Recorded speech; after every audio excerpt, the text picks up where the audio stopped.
Hello, welcome back to the James Rambling Reviews for yet another episode. In today's episode, I am actually going to be reviewing for you Lord of the Rings, The War of Rohirrim. Yes, that is a very big mouthful, very big title, but this is the most recent Lord of the Rings movie that is actually an anime movie.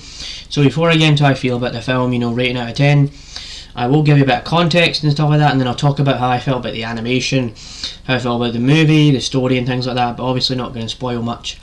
But just to keep things simple and so in such a way I'm not going to go on and on and on and on, I absolutely love Lord of the Rings to the point where I have actually read the books. I have also watched the original versions of the Lord of the Rings movies where the parts where you don't really see in the theatrical cut, the extended editions.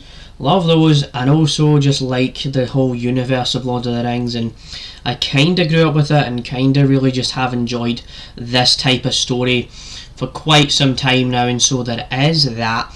And so before I get into how I actually feel about the movie and things like that, also we'll give you a bit about the plot. But bearing in mind this will not be a big spoiler type of video, because I don't want to spoil the movie because it just came out yesterday as I'm recording this. And so what you have here is just kind of like a prequel set, I think it's set a couple hundred years, something like that, before the Lord of the Rings, and before the whole Bilbo Baggins, Frodo Baggins, Gandalf, Saruman, Aragorn, Legolas type of stuff. So it's way before that, different characters. And so it's kind of like this revenge story and the developments of how Helm's Deep became to be and how that whole thing started and how all that kind of stuff happens.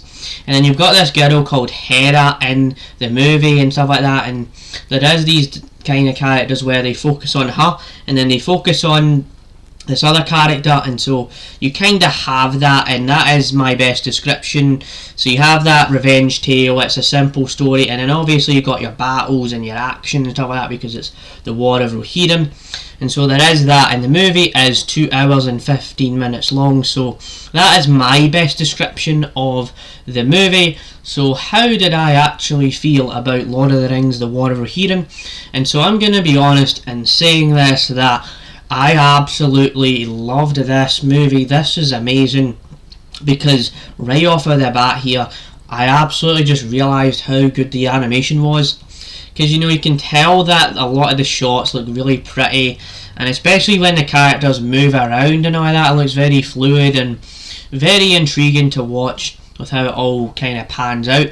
On top of that, because it's an anime type of movie, you gotta consider the voice acting, and honestly my hat goes off to the voice actors in this movie because you can really feel the emotions as they're talking and things like that, like how the lips move and things like that, and how it does sound really loud in the cinema, and so the impact of how they're shouting and how dramatic it gets is very entertaining to me. And then you also have the original, the score, the original score kind of thing, and the soundtrack and all that stuff. Well, that is amazing.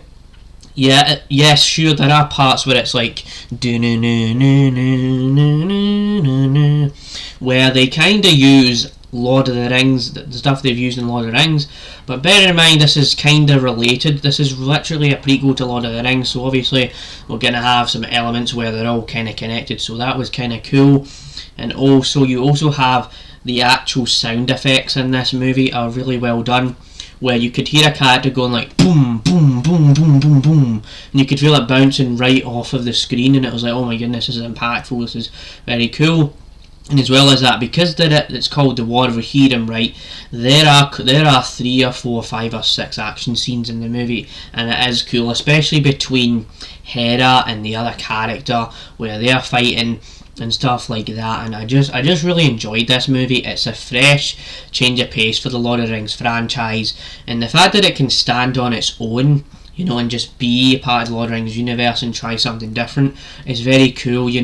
Instead of just kind of trying to do the whole Rings of Power thing where they're trying to completely go off the rails and try to turn the show into the franchise into something else, they're trying to make it different but also make it more interesting. I felt it's more interesting. I didn't really get too much into Rings of Power, and so yeah, I would give this movie like a solid 8 out of 10. It's obviously not going to compare to the original Lord of the Rings movies, but it still is good on its own. And so yeah, that's my review of Lord of the Rings, War of Rohirrim. Bye.